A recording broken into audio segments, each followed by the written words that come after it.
cosas fueran mucho más importantes, puede. Ahora solo importa lo que siente y cómo late el corazón.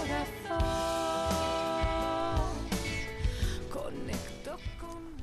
Bienvenidos a Conectando Pymes, un programa producido por la Cámara Pymes de Salta. Y es un programa desde las pymes, hacia las pymes, pero también hacia todo ese público curioso de saber quién sostiene el 80% de la mano de obra privada y quiénes somos los que constituimos el 99% de las empresas. Arrancamos con un poquito de data, normalmente arrancamos un poquito más liviano y siempre lo decimos, bienvenido a tu hora más rápida de la semana. Tengo acá en estudios a Santiago, que siempre nos acompaña, Santiago Alfonso de AZ Consulting. ¿Cómo anda, Santiago? Excelente, ¿ustedes cómo andan? Muy bien, por suerte, y como siempre, espero que haya ordenado su biblioteca, Marcelo Naciletti desde Jujuy. ¿Cómo andás, Marce? Está muy bien ordenada. Hoy cambiamos de ambiente en mi casa para poder estar con ustedes. Perfecto. Veo Hola, muchas Biblias ahí atrás, ¿eh? ¿Cómo? Perdón. Muchas Biblias, muchos diccionarios. No, la Biblia está en mi mesa de luz solamente. Qué nivel, qué jugador, Marcelo. Qué bueno. ¿Puede ser que está en la mesa Diego Sarabia? Sí, bueno, me ganaste porque te quería presentar un amigo, digamos. Después de amigo tuyo, es socio de la Cámara Pymes y un gran empresario salteño. También está con nosotros Nicolás Divayur. Pero te presentamos oficialmente a tu amigo Marcelo, Diego Sarabia. ¿Cómo andás, Diego? Bienvenido. Hola. Bienvenido a ustedes, la verdad, gracias por habernos invitado. Súper contento de estar acá presente. Así que... Bueno, y nos contabas la anécdota que lo conocías a Marcelo, que este es un poco el espíritu del programa. Sí. Cuando decimos Conectando Pymes, las pymes tienen un componente de networking dentro de su ADN tan importante que cuando estuvimos haciendo el brainstorming para poner el nombre del programa, dijimos, bueno, ¿cuál es la esencia pyme más allá de un montón de características? Y creo que es nuestra capacidad de interconectarnos, ¿no? Humanamente, electrónicamente, etcétera. Y esto que acaba de suceder, digamos, es parte de nuestro ADN, ¿no? Contanos, chusmeanos un poquito, porque nos das pie a contar más cosas. Lo conociste en un viaje yendo hacia una feria internacional, ¿no? Sí, tal cual. Cuando me pusiste el nombre, me comentaste que estaba Marcelo, automáticamente acordé de él. Y bueno, el viaje que compartimos creo que fue en septiembre del 23, si mal no recuerdo. Del 23. Así fue, Marcelo, que nos conocimos en un viaje maravilloso. Sí. Que hubo más música que trabajo, porque los dos nos conectó mucho nuestro amor por la música y específicamente por el rock and roll. Y cuando te preguntaba recién, Darío, por el tema de la Biblia, yo imaginaba que era la Biblia de Box Day, pero veo que no la tenés ahí. No en esta biblioteca, sí en los discos. Ajá. ¿Y sabés qué pensaba Diego y Darío? Sí. Compartimos los tres pasiones. Una, por supuesto, el mundo pyme, por eso estamos acá en este programa. Otra, por supuesto, también la música. Y otra pasión que tenemos es una persona que queremos mucho y es muy, muy, muy querida por nosotros. Es nuestro amigo Sebastián Ayur, sí. Justamente hablábamos también de la conexión de Sebastián con Nicolás Divayur, que tiene, digamos, parentesco, pero también nos une este espíritu pyme, ¿no? No solo somos una gran familia de empresarios unidos por la Cámara y en este caso por este programa.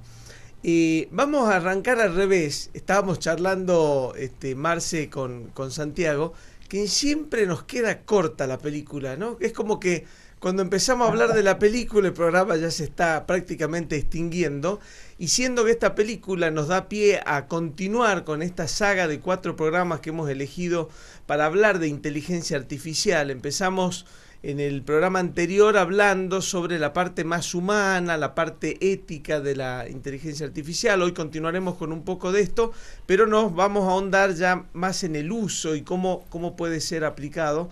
Pero sorprendernos, Marce, ¿de qué película estamos hablando en este día? Esta es una película considerada entre las 5 mejores, no de la historia, aunque una película fantástica de ciencia ficción. Piensen que se inauguró en el año 1982. Estamos hablando de Blade Runner. Y podríamos decir, donde quizás sería cuestión de debatirlo, se habla por primera vez de la inteligencia artificial.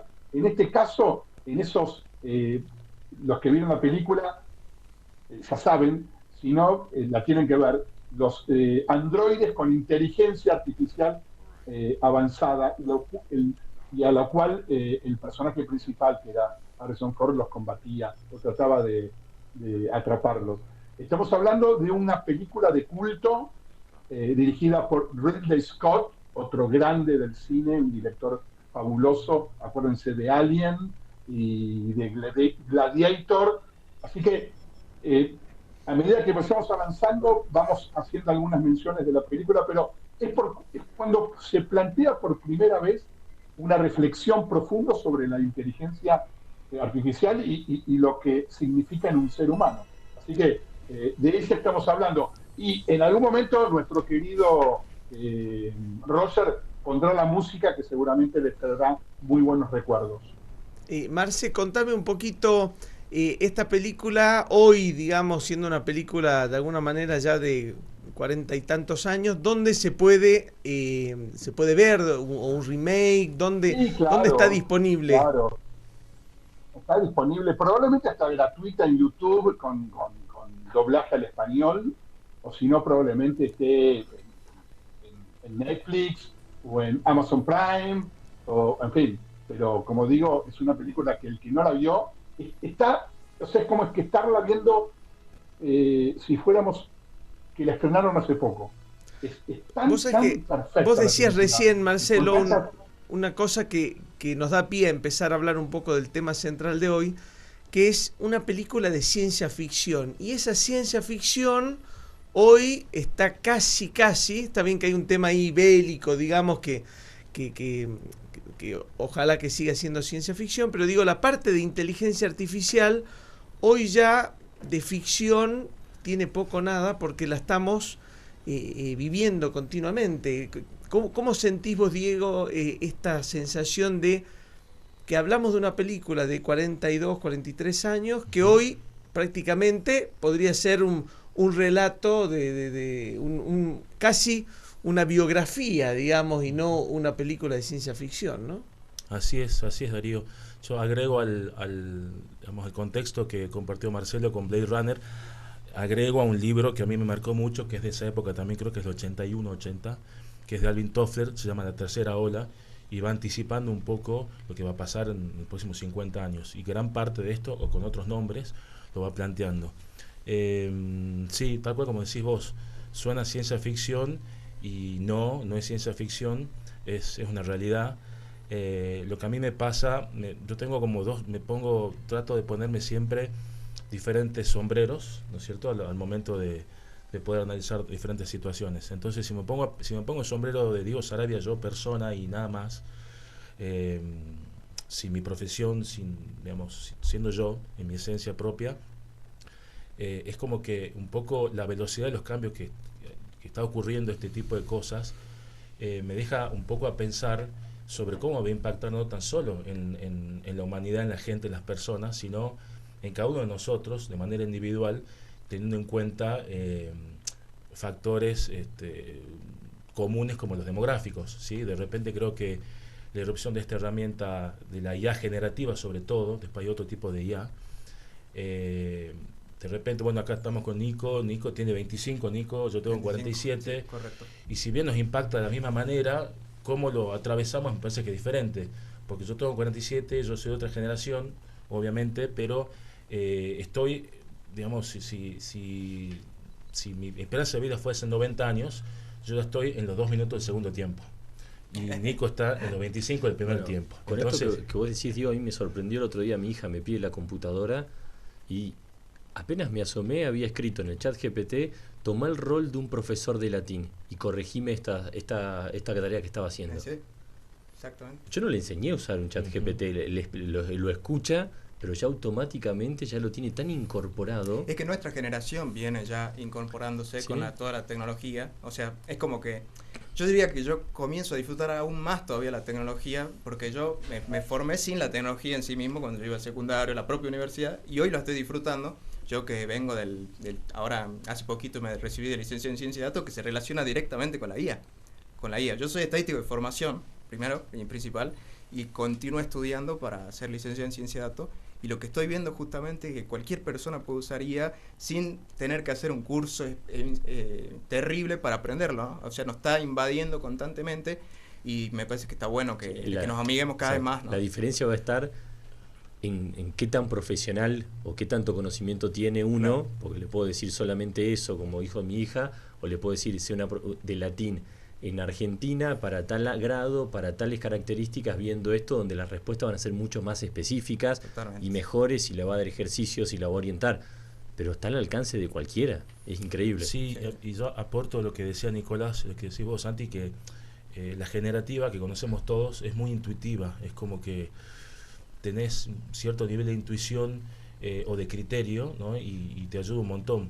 Sí comparto también que, digamos, una persona de una edad más o menos como la nuestra, al tener más experiencia que una persona joven, no es que sea ni mejor ni peor, simplemente hay diferencia de edad y experiencia diferente, digamos, ese gap, esa brecha.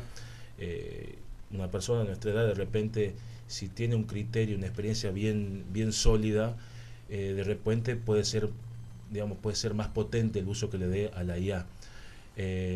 Asimismo, la gente más joven de la generación tuya, Nico, de 25, 30, 20, 15, 35, más jóvenes que nosotros, creo que tienen otro tipo de competencias, de habilidades desarrolladas. Es como que nosotros somos no nativos digitales y ellos son nativos digitales de alguna manera. Entonces creo que en el resumen de la idea puede haber una muy fuerte complementación y muy interesante, pero también creo que va a depender de cada uno. Yo no creo que sea algo muy masivo, ¿no?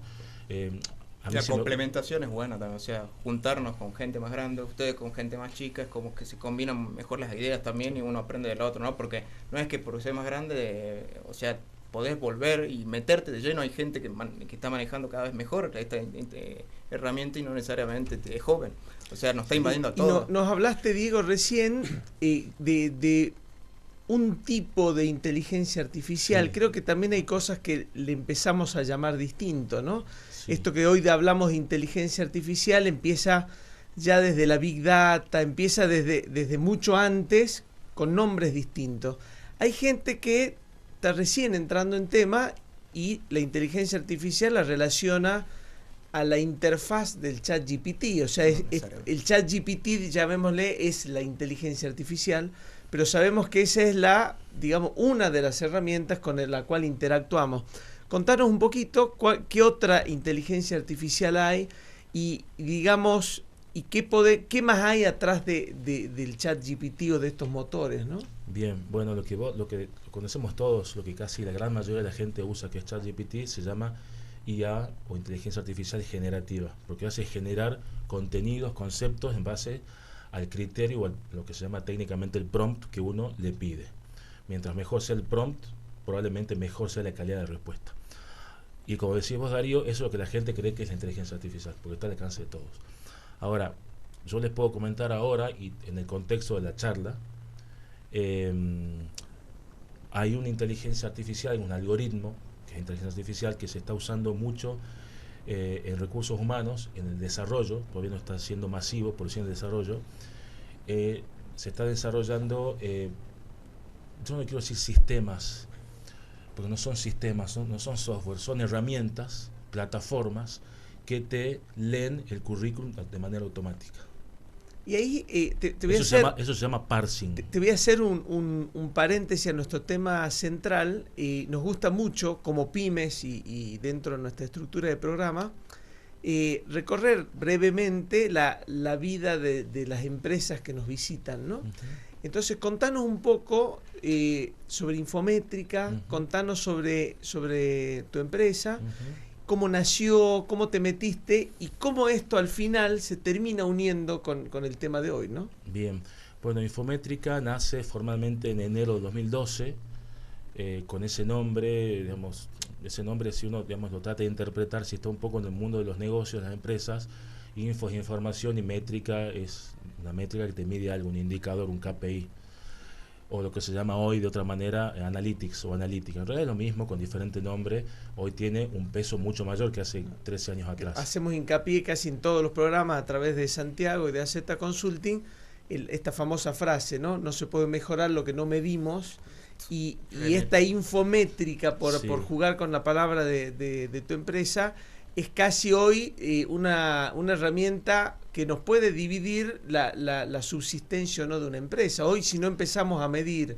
y no tenemos data para ser más eficiente y preciso, las empresas vamos a empezar el olfato no es suficiente, digamos, ¿no? Llegando al punto sobre la precisión de la medición. Tal cual.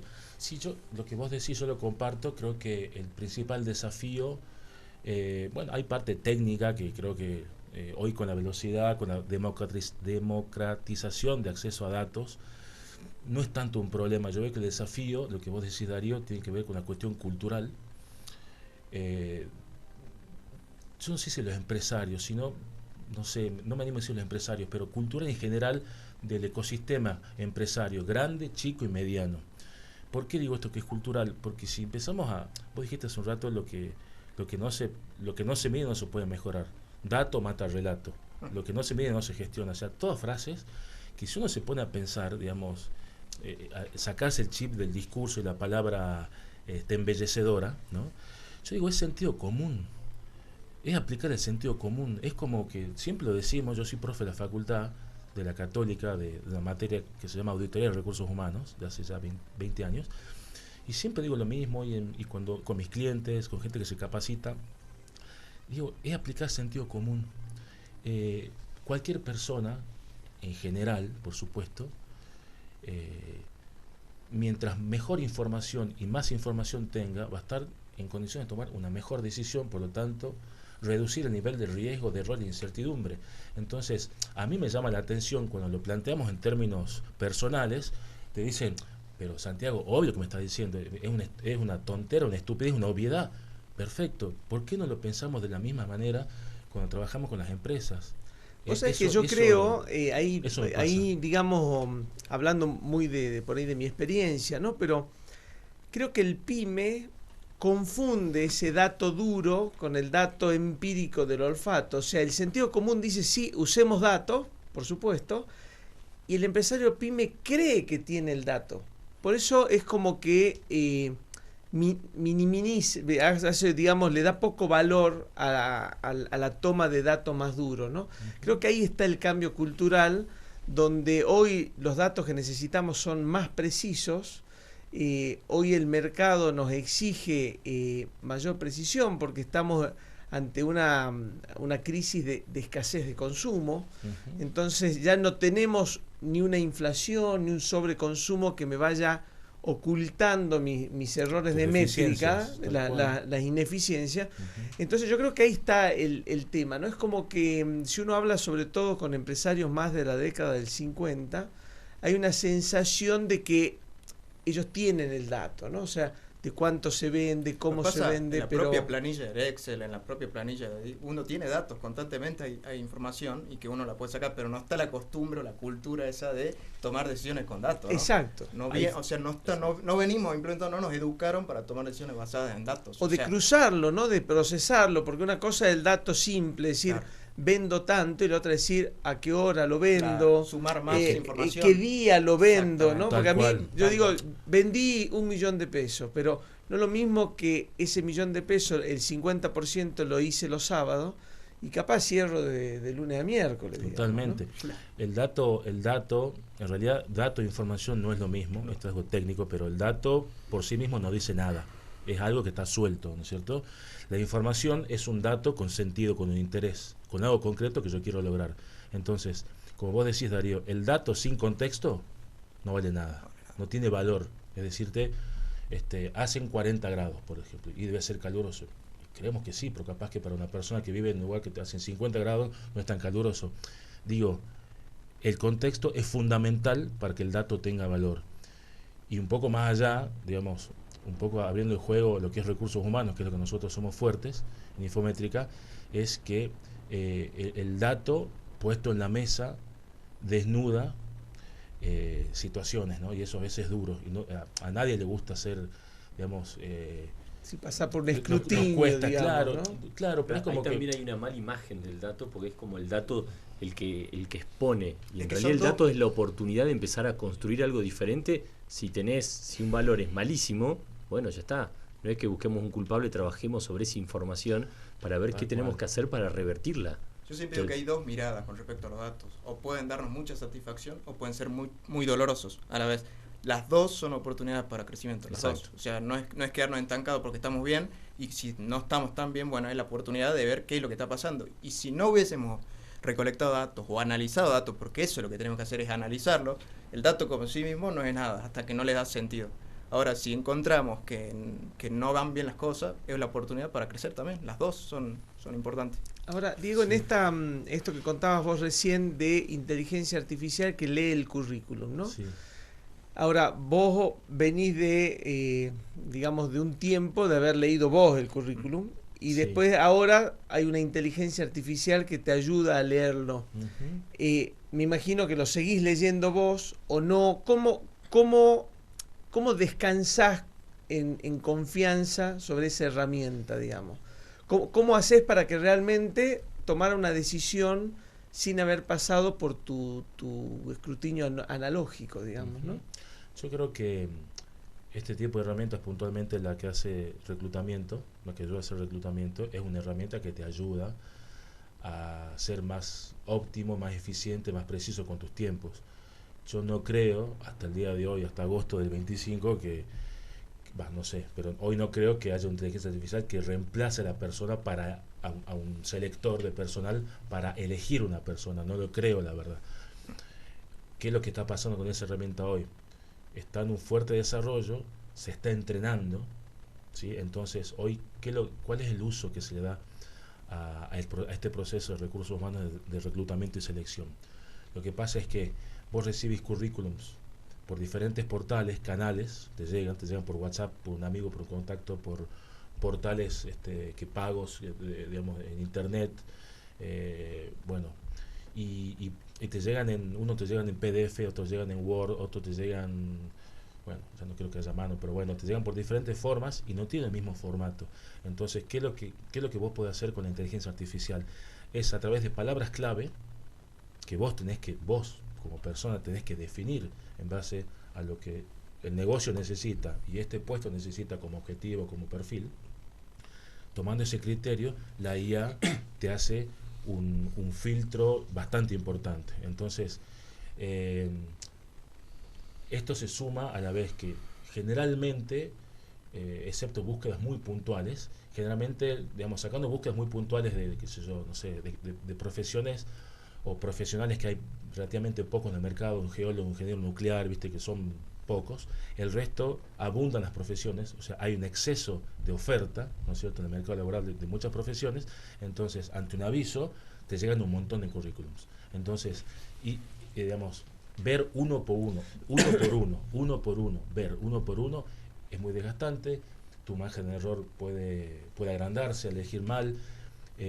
A mí me gusta la idea de que cuando te llegue el CV poder responder. Entonces esto le baja el costo, por ejemplo, al cliente de tu empresa, digamos. Te baja el costo a vos como selector, por lo tanto te baja el costo, el precio para que te contrata, para que le hagas una selección en esta búsqueda te piden un administrativo, un secretario, te llueven los currículum. Claro. Yo me había notado una frase que va un poco con esto que vos decías de IA, que la inteligencia artificial no toma decisiones por uno, pero lo que sí hace es que la información esté más clara, más rápido y más completa para que nosotros decidamos. O sea, ahí él definió cuáles son los criterios de esa búsqueda. Estoy buscando un cocinero que tenga 5 años, que tenga certificado de manipulación de alimentos. Definí 5 o 6 criterios, de los 150 me dejó 30. Entonces, lo que hace es ahorrar un montón de tiempo, que son personas que probablemente en el proceso normal él lo hubiese descartado, y solamente se concentra en 30 personas. Y para usarlo, que necesitamos el contexto, sí o sí. No hay chance que uno ingrese a la inteligencia artificial sin saber qué preguntar. Si uno pregunta sobre recursos humanos, alguien que sabe recursos humanos va a saber qué preguntar, pero yo si me voy a otra disciplina que no tengo idea, por más que me dé las mejores inteligencia artificial del mundo, no voy a poder preguntarle. Por ejemplo, para el criterio de selección del cocinero, una pregunta era ¿cuánto tiempo tardaban en pelar una bolsa de 20 kilos de papa? Yo no sé la respuesta, se la pregunté en la empresa, o cuál es la característica de una pizza napolitana, que eso vos lo tenés bien claro. Una vez que me lo dijeron, ya está, son parte de las respuestas que evalúa y a los postulantes lo ponen y ya tenés un filtro de 150, para un administrativo tenía 20, solamente vi 20 currículum. Capaz que se pasó uno muy bueno, pero los 20 teníamos al margen de errores chicos. Como se puede pasar también a uno. Claro, al humano, o incluso menor. Hablamos en el anterior programa, Diego, y te lo pongo sobre la mesa, que la inteligencia artificial, así como es, entre comillas, había como dos líneas de discusión, entre comillas, democrática, ¿no? Porque había como una sensación de que también nos agrandaba las brechas de los que acceden y los que no acceden. Creo que una discusión medio para el final de esta saga de 4 programas que estamos haciendo, pero lo que hablamos es de la baja profundidad de la información, ¿no? Es como que la inteligencia artificial nos dota de cierta sensación de que sabemos, sin embargo, empezamos a navegar un mar que digamos, de un conocimiento más amplio, pero menos profundo. Y hoy estamos yendo hacia la especialización en general. Las pymes hemos dejado de hacer de todo, los negocios han dejado de vender de todo y han empezado a ser más especialistas, ¿no? Esto un poco de salteñismo y un poco de humanización de lo que estamos hablando. Me acuerdo de haber ido a tienda El Chango, hoy ya no es publicidad porque ya no existe, y es fideo, zapatilla, tornillo, digamos, ¿no? Casi en la misma góndola. Hoy eso es prácticamente imposible, digamos. Hoy tenemos el que vende capaz incluso un tipo de tornillo y no todo. Las zapatillas, capaz tenemos un negocio que vende solo zapatillas deportivas. Entonces creo que ahí empezamos a mixear un poco sobre cómo nos estamos comportando como usuarios y si realmente las estamos usando para profundizar o simplemente para generar el primer impacto, ¿no? de la respuesta rápida, y después carecemos de profundidad. ¿Cómo sentís vos en tu rubro que eso está sucediendo? Es como que yo, entre comillas, mañana me abro una consultora de recursos humanos, empiezo a filtrar currículum y digo, no, yo con esta herramienta, ya para qué quiero a Diego, Nicolás, directamente lo hago yo. Y ahí creo que navegamos en esa baja profundidad, ¿no? ¿Cómo te sentís con esta idea, bien, ¿no? Yo a lo que vos estás manifestando, Darío, yo lo pensé tal cual. ¿Cómo veo esto que vos estás diciendo? Veo que la IA generativa, el ChatGPT, Gemini, Copilot, etcétera, sí existe una sensación masiva de que no hace falta que lo contrate a Santiago, o creo que no hace falta tanto, porque el proyecto yo le tiro como arma y ya tengo el proyecto listo, ya está el proyecto, y capaz el proyecto está listo está, o sea, está avanzado. Eso yo creo que ocurre, digamos. ¿Cuál es el riesgo? Y el riesgo que está ocurriendo también, creo que, como vos decís, Darío, creo que las personas, por un lado, que hacemos eso, nos confundimos y creemos que ya tenemos todo resuelto porque tiramos un buen prompt, o por saber o por suerte, y salió algo decente, y ya con eso vos abrís tu consultora, no hace falta. Ahora, cuando vos vas a presentar eso a alguien en la facultad, a un profesor, a un colega en el trabajo o a un cliente, ahí yo creo que está el desafío del empresario o del compañero de trabajo que diga, de esto, ¿no? Diego, buenísimo, en un día hiciste este proyecto, me sorprende, qué bárbaro. ¿Lo hiciste con ChatGPT? No, en realidad yo sabía. Hay gente que es honesta y te dice, sí, lo hice con ChatGPT, y para mí eso es lo mejor, porque siempre decimos lo mismo nosotros.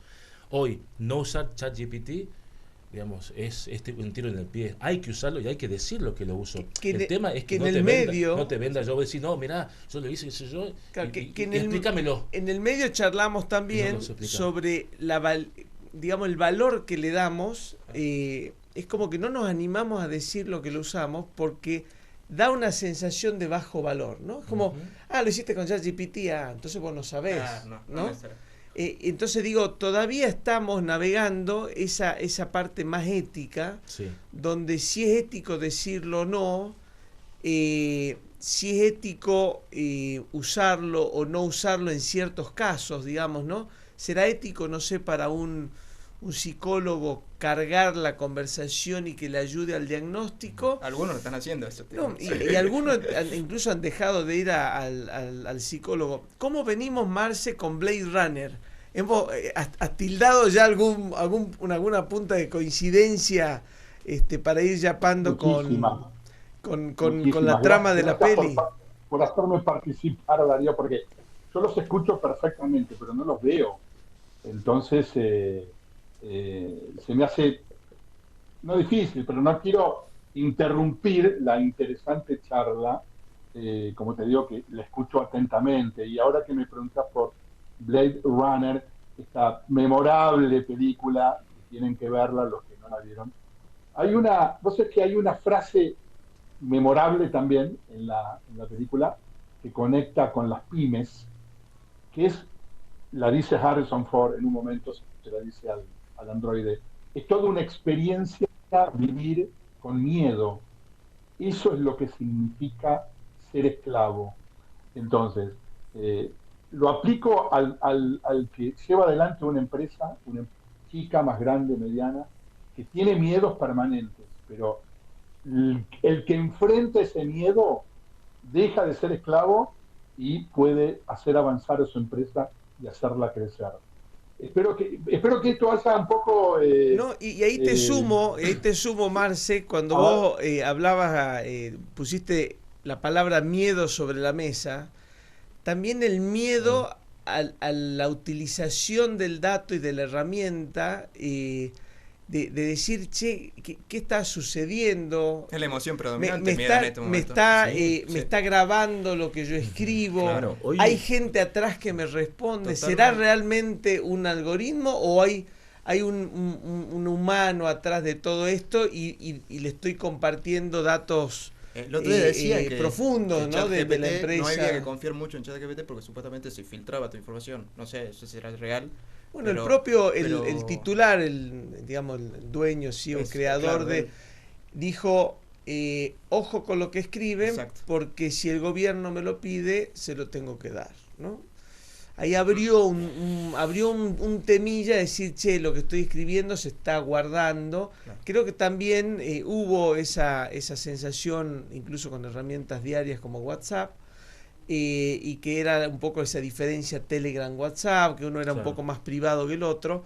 Digamos que es un riesgo que asumimos en el momento que empezamos a trabajar sobre una plataforma exógena a nuestra, a nuestra empresa, algo que está en la nube. No deja de suceder en otra manera con un mail donde yo no lo tengo residente en mi disco, tengo años de mail cargados en una nube ajena, ¿no? Creo que es un tema, un poco vidrioso, por lo menos no sé si tenemos la información suficiente y por ahí se va a generar una mesa de opinión al estilo ChatGPT, esa opinión superficial, y no vamos a poder profundizar, pero sí podemos profundizar sobre herramientas para pymes, donde en alguna charla de Café con Diego me contabas que hay aplicaciones muy interesantes que hacen que esto empiece, realmente a notarse la diferencia entre usarla y no usarla, ¿no? En alguna charla hablamos sobre de ciertas herramientas que tenían un grado muy alto de certeza en tareas que son de alguna manera rutinarias. Si vos, fuera de tu ámbito de recursos humanos, si vos tendrías que recomendarle a algún colega pyme que comience con el ChatGPT o comience con la inteligencia artificial, ¿por dónde conviene comenzar, ¿no? Según tu experiencia en el uso de la herramienta y en el mundo pyme, ¿no? Yo qué buena pregunta. Lo que te puedo decir hoy, lo que se me ocurre con total responsabilidad, es pensar que es una herramienta que potencia, que complementa y que no es para reducir algo, no es para optimizar de corto plazo. Si la pensás para optimizar o reducir de corto plazo, probablemente te lleves un problema, porque yo, puedo armar en ChatGPT un proyecto parecido a tu empresa, yo no tengo idea, pero lo puedo hacer. Y capaz que vos me lo compras y decís, che, Diego, lo hizo en 2 días, es más barato que Darío y me compra a mí, y fracasa, ¿no es cierto? Entonces yo creo que sí es positivo tomarlo como una herramienta que potencia, que genera valor, pero para eso la gente que pregunte que lo se tiene que estar preparada, digamos. Yo puedo hacer un muy buen prompt diciendo cómo se opera de amígdalas, y capaz que me sale bien, y no soy médico. Entonces creo que también hay parte de responsabilidad, digamos, de lo que yo como economista no huyo al concepto de oferta y demanda. O sea, tengo el encuentro.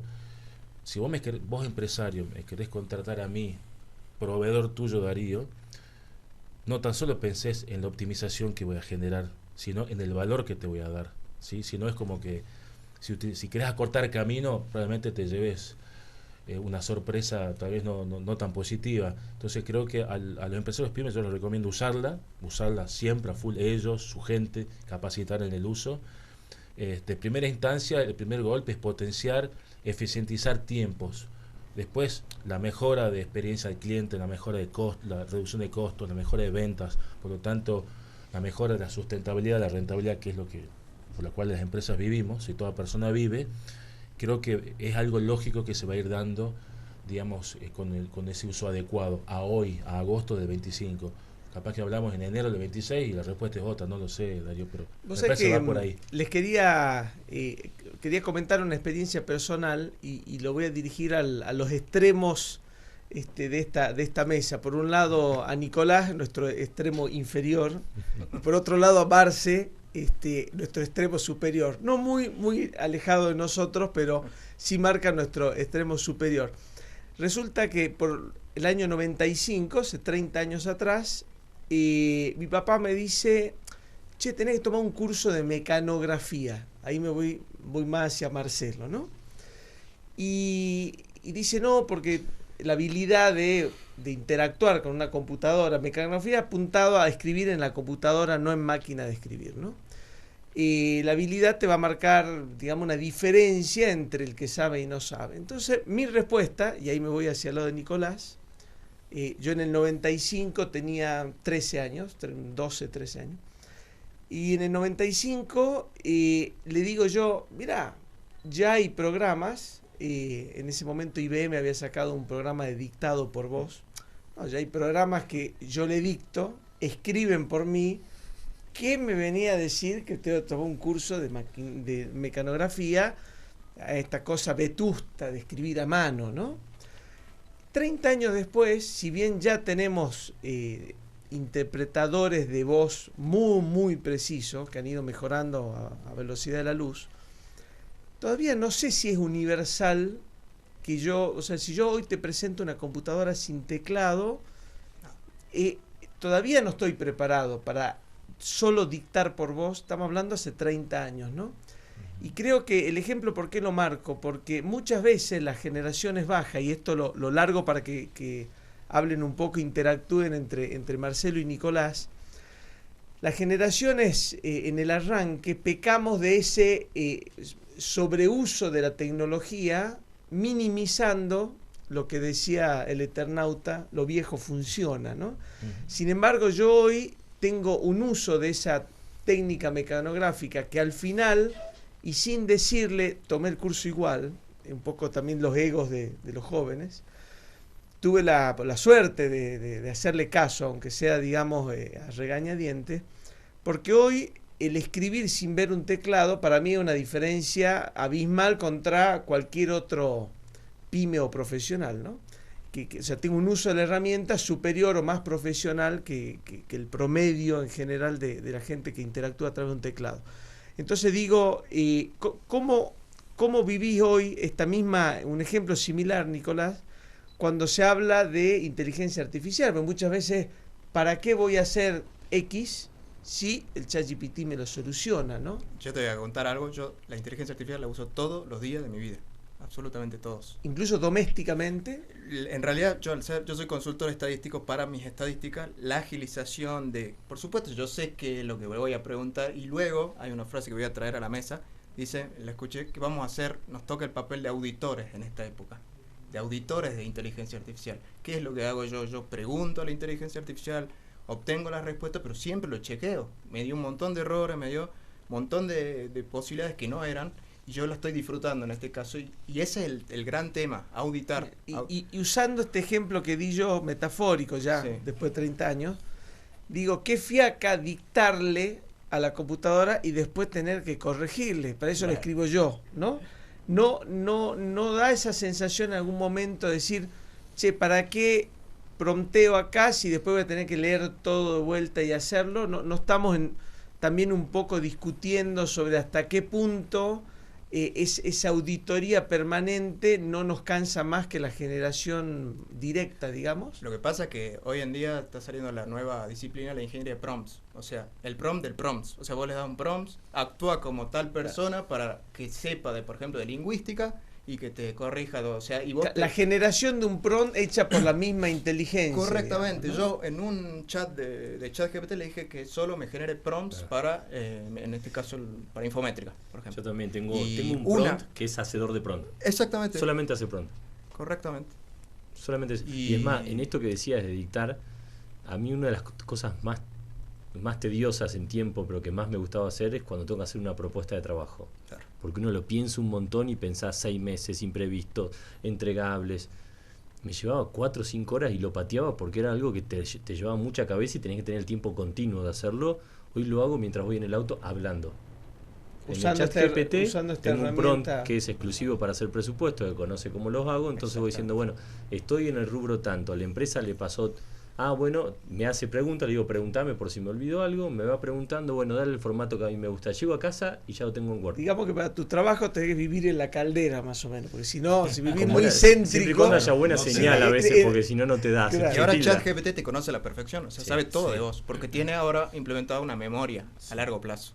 Los nuevos modelos de inteligencia artificial, de aprendizaje automático, vienen con una memoria a largo plazo y conoce todo. Por más que vos la hayas escrito hace 3 meses. Que es la que pusimos un poco Claro, en juego exacto. recién cuando hablábamos de esta información. Que eso, un poco con lo que vos decías de ser especialistas, justo ayer tenía una reunión y hablamos de el valor del generalista hoy en día. Entonces probábamos 2 prompts, uno que se dedica a la comercialización y lo que le tiraba era decir, bueno, hacemos un diagnóstico y todo es la comercial, y el otro hacía le decía, haceme lo mismo, misma frase, el resultado era completamente distinto. Hoy el chat GPT y la inteligencia artificial generativa se va adecuando al ser a lo que vos le generativo también responde en base a tu con el nivel, entre comillas, que con uno el pregunta. nivel y con los temas y con el tipo de respuesta. O sea, es un programa que está diseñado como cualquier programa que vos estés mucho tiempo interactuando. Entonces, mientras más te tire, te va a hacer nuevas preguntas. Generalmente, antes no pasaba, los que lo usamos hace muchos años, vos tirabas algo y te daba una respuesta.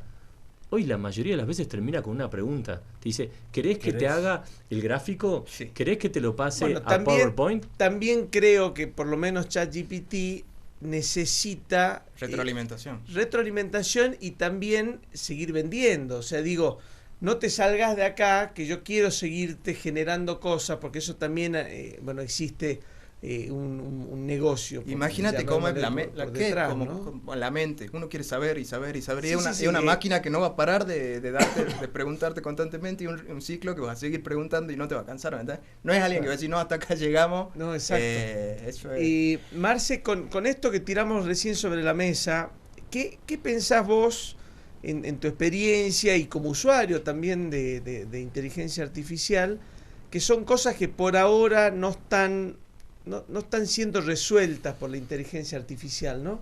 ¿Qué cosas vos seguís haciendo, como decía el Eternauta, de la forma antigua, ¿no? Bueno, pones en evidencia por lo pronto que soy la persona más longeva acá en este. La evidencia lo programa. puso Blade Runner, digamos, ¿no? Porque por lo menos Nicolás no había nacido cuando se estrenó la película. Pero también Diego generó una valorización de la experiencia en base a la edad, digamos, ¿no? Ayer, te hago un paréntesis cortito, Marce, ayer leí un chiste del diario local y que dice, che, abuelito, ¿qué es lo que más te gusta ¿qué es lo más valioso vos por tu edad, no? Bueno, dice todo el conocimiento que tengo, ¿no? Y dice, ¿y qué es lo que más te gusta por tu edad? Me gusta porque tengo mucho conocimiento. ¿Y qué es lo que más detestás? Y dice, detesto que no me pregunten, ¿no? Entonces ahí, en ese chiste, digamos, en esa historieta, digamos, hay también esa pérdida de la fuente, llamémosle un poco, y sin ofender, Marce nos la recuerda de volver, ¿no? Pero digo, Marce, vos sos de una generación incluso bastante anterior a un uso de PC, digamos, ¿no? O sea, tu negocio arrancó prácticamente a máquina de escribir, viviste la llegada del fax, que yo ya la viví completamente a la llegada del fax. Digo, hemos sido una generación, incluso te digo, privilegiada, porque eso de vivir la transición analógico-digital nos genera una perspectiva mucho más interesante. El que tuvo que entrar a un DOS y generar casi un prompt para poder entrar a un programa, conoce qué es lo que hace el Windows cuando uno hace un doble clic, digamos, y eso nos da un conocimiento. Es como hablábamos en el programa pasado de cómo cocinar con el ChatGPT. Una cosa es que nos salga bien la tortilla y otra cosa es saber la interacción de los ingredientes, que eso sí lo sabe alguien que estudió, un chef, y que no me lo va a dar el ChatGPT, por lo menos en una receta, ¿no? Yo te puedo poner un ejemplo que seguramente va a resonar mucho a Marcelo, lo estoy pensando, Marcelo, mientras escuchaba. Si yo a todos le dijera, pero una pregunta más para Marcelo. Marcelo, si yo te dijera que vos tenés que preguntarle a ChatGPT, lo tenés que preguntar sí o sí, no hay otra chance. ¿Cuál es mejor disco? ¿Led Zeppelin 3 o Abbey Road de los Beatles? ¿Qué es lo que digo yo? La inteligencia artificial te va a tirar, ¿viste? Un ranking, espectadores, datos valiosos, pero en realidad no va a reemplazar a tu mirada personal de cuál es el mejor disco. Entonces yo creo que ahí está la verdadera humanización y de la potencia que tiene la herramienta. ¿Y cuál es mejor, Marcelo? ¿Cuál es mejor, Marcelo? ¿Zeppelin 3 o Abbey Road? Es como preguntarme, qué sé yo, si fue primero el huevo o la gallina. Son dos obras de arte monumentales que quedarán en toda la historia. Así que es una pregunta que no tiene respuesta. Digo, son dos obras monumentales. ¿Quién era mejor, Mozart o Beethoven? En fin, calculo que el ChatGPT te va a decir algo similar a lo que te estoy diciendo yo. Así que espero que esté saldada la respuesta. La pregunta, perdón. Santiago va a hacer la prueba. Nos va a decir... Ya me dio curiosidad. Claro. Nos dio curiosidad a ver de qué generación es, porque también hay otro que te puede preguntar, che, no sé ni de qué me estás hablando. Claro. ¿No? O sea, ¿qué es mejor? Y la verdad, ni idea. Marce, ¿cómo termina Blade Runner? Porque, en una película vieja nos podemos spoilearla un poco. Buena pregunta. Porque digo, ¿cómo termina en el sentido... ¿Quién gana, no? ¿Quién gana la inteligencia artificial? ¿Ganan los dos? Contanos en esa mirada de hace 40 años, ¿no? Y qué buena pregunta para, además, ya se acerca el fin del programa de hoy, más que interesante, con Diego, con Santiago, con Nicolás. Vos sabés que la película termina con un diálogo entre el replicante en ese robot con inteligencia artificial y el cazador, ¿no es cierto? Y el replicante, la inteligencia artificial, digamos, del robot dice, y esto es una frase larga, pero escúchenla con atención, y hay que ponerse en la película, ¿no?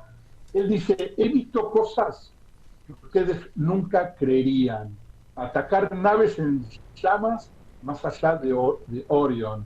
He visto rayos C brillar en la oscuridad cerca de la puerta de Tannhauser. Todos esos momentos se perderán en el tiempo, como lágrimas en la lluvia. Es hora de morir. Así es la frase, y así termina la película. Y esa escena quedó en la historia del cine. Ahí es donde uno conecta con esto que decía al comienzo, estas películas de culto, ¿no? Es de culto, no tuvo mucho éxito de taquilla al principio. Después, a medida que pasaron los años, se convirtió en de culto. Pero lo que quiero decir, esto lo decía el replicante, o sea, termina ganando el humano, termina ganando la inteligencia humana, pese a que la inteligencia artificial es fundamental hoy en el desarrollo de los negocios, de Internet, etcétera, etcétera. Había una parte, Marce, que vos no la nombraste, pero cuando vos me anticipás la película y me mandás tu resumen, me ponías una parte donde ese replicante era muy difícil de distinguir y se mimetizaba, ¿no?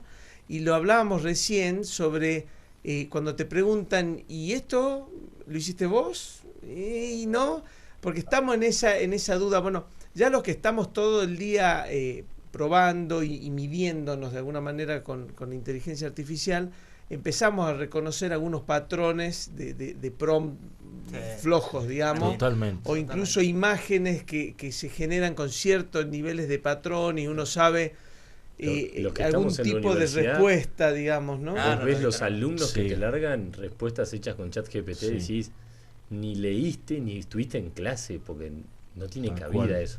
Y es más, hasta uno ya como lo usa, yo hay preguntas que le hago y yo sé que el ChatGPT me los va a responder mal. O no me lo va a responder completo. Entonces vos ves quién más o menos entendió un poco y lo corrigió, lo que vos decías. Pero ahí un poco nos desliza esta propuesta de Marcelo, donde el replicante se mimetiza y ese miedo que genera que haya algo que no esté del todo auditado, usando un poco la palabra de Nicolás, y que con eso estemos tomando decisiones. Entonces también estamos en un momento de decidir si esa planta que estamos regando realmente es de plástico o es verdadera, ¿no? Sí. No estaremos regando ese ficus, Perfecto. digamos, made in China, ¿no? Acá está la respuesta de Beethoven o Mozart. A ver, contanos. Hizo un análisis de los dos con Bien. respecto a los estilos, Ajá. la cantidad de composiciones que hicieron, en qué época vivieron, y después al final dice Infométrica, ¿no? Sí, Mucha. números duros. Al final dice, Infométrica. Mozart representa la perfección del clasismo, belleza, equilibrio y naturalidad. Beethoven rompe con esa estructura y abre las puertas al romanticismo, pasión, libertad y revolución musical. Y después hace esto que decíamos, la decisión es nuestra. Si buscas claridad, elegancia y melodía, Mozart es el mejor. Si lo que buscas es fuerza, emoción y profundidad, Beethoven. No decidió nada, nos tiró Bueno. todas las métricas y nos dijo, yo te serví la información, Bueno, pero vos que decidís. esa es otra sensación, ¿no? Y lo cuento, una cosa muy reciente, de ayer mismo. Me mandan un contrato para analizar y evidentemente el contrato había mucho ChatGPT ahí, digamos, ¿no? Y me dice, ¿qué opinás? Y opino está débil, ¿no? Porque ChatGPT tiende a quedar bien con todos los públicos y genera una cosa débil. Cuando yo pregunto quién es mejor, Mozart o Beethoven, la respuesta que yo más esperaría, yo Darío, digamos, y no sé ustedes, es una respuesta un poco más jugada, ¿no? Valida, No, mirá, valida mucho. anda por Mozart, o sea, Exacto. anda por Mozart por esto, yo ya lo hice, anda por acá, En ¿no? realidad el ChatGPT, o por lo menos cuando yo trabajo con asistentes, lo que le explico y lo que le enseño es preguntar más antes de dar la respuesta. Es decir, Claro, es mejor indagá para más, que desde el punto de vista exacto. comercial, desde el punto de vista musical en generación de contenidos, desde el punto de vista de tus gustos, ¿cuáles son tus gustos? Te tendría que preguntar. Hazme todas las preguntas que quieras. Yo Y le ahí digo- después sí te puedo dar una Yo respuesta. le digo, sé Sí. neutral, o sea, no meta juicio, o sea, y eso, bueno, voy a tratar de ser lo más neutral posible y te da. Ahora, esa pregunta que vos recién acabas de hacer de Mozart o Beethoven, capaz cambiaba si vos hubieses hablado mucho sobre ese tema, haciendo énfasis en que te gustaba más Mozart, no sé, y posiblemente capaz que esa respuesta no era la misma, ¿no? Pero ahí no te está respondiendo lo que vos querés escuchar en vez de... Porque vos le estás pidiendo una respuesta imparcial. Claro, ahí Yo no sí. quiero que me digas lo que a mí me gusta. Bueno. Yo lo que a mí me gusta ya lo sé. Claro. No, pero vos lo que Decime definís para es- vos, Le ChatGPT. tenés que dar digamos, ¿no? criterios. Si vos decís, quiero que me compare los dos en función del impacto que generó en su momento y de la cantidad de material Ahí sí te va a generado, tirar algo. Claro. o le podés decir en función de hoy, cuál es el que más se reproduce, ahí te va a tirar algo, pero vos le das criterio. Él aplica después un modelo matemático, Modelo es decir, matemático. Beethoven, 6 millones de reproducciones en Spotify, Mozart 4, Beethoven es mejor. Le vamos a preguntar al ChatGPT qué es más rápido, 1 hora viendo tele o 1 hora viendo Conectando Pymes, porque estamos ya a 1 minuto de que el programa se termine. Siempre me hace acordar a esta pregunta de primaria, 1 kilo de plumas o 1 kilo de plomo, ¿qué pesa más? Marce, ¿cómo estamos con la frase del día? Hoy nos llenaste de frases muy interesantes basadas en Blade Runner, pero ¿tenemos alguna frase de cierre? Sí, por supuesto, pero antes de darles la frase, esto es para Diego, querido Diego. Sí, Marcelo. Led Zeppelin 3, y espero volver a escuchar el disco entero con vos en un viaje, sea a Chile, a Bolivia, a donde sea. ¿Te acordás, Diego? Sí, señor. Fue el último disco que escuchamos allá en Santa Cruz. Qué buena propuesta. Lo analógico del viaje, compartiendo lo por ahí lo virtual de la música, el transporte que nos hace. Ya estamos en los últimos, ya estamos en negativo según Roger, pero... ¿Te doy la frase o no hay tiempo? Sí, tira la frase, Marce. Tira la frase. Es muy corta y también es de Blade Runner, solo que cambio el nombre final. La luz que brilla con el doble de intensidad dura la mitad de tiempo. Y tú, Darío, has brillado mucho. Ese fue un palo. Pero le voy a preguntar al ChatGPT si voy a seguir siendo amigo tuyo o no. Diego, estamos en ese final, pero una cosita, cerramos una pastillita. Dando el contexto a lo que es Cámara Pyme y que venimos hablando, yo formo parte hace poquito, hace un mes, estoy muy feliz, te agradezco de haberme hecho parte, haberme invitado, Darío, de corazón, la verdad valoro mucho eso. En el contexto del networking, viste que hablamos de networking, de conectarse, creo que hoy con el chat GPT u otro, que más o menos nos va a ir resolviendo de alguna manera lo técnico, ayudándonos, creo que hoy va a ser cada vez más fuerte y más visible el networking, la reputación que tiene cada uno, porque eso el ChatGPT no te lo va a reemplazar. Las relaciones humanas. Exactamente, digamos, ¿no? Yo puedo ser brillante en ChatGPT, un proyecto, y Santiago tal vez no tanto, pero Santiago tiene una manera, una forma, una capacidad de vincularse, de networking, de llegar, y lo contrataste a él y no a mí. Y para seguir conectados tenemos que desconectarnos. Hasta el próximo programa. Bueno, chau. Muchas gracias.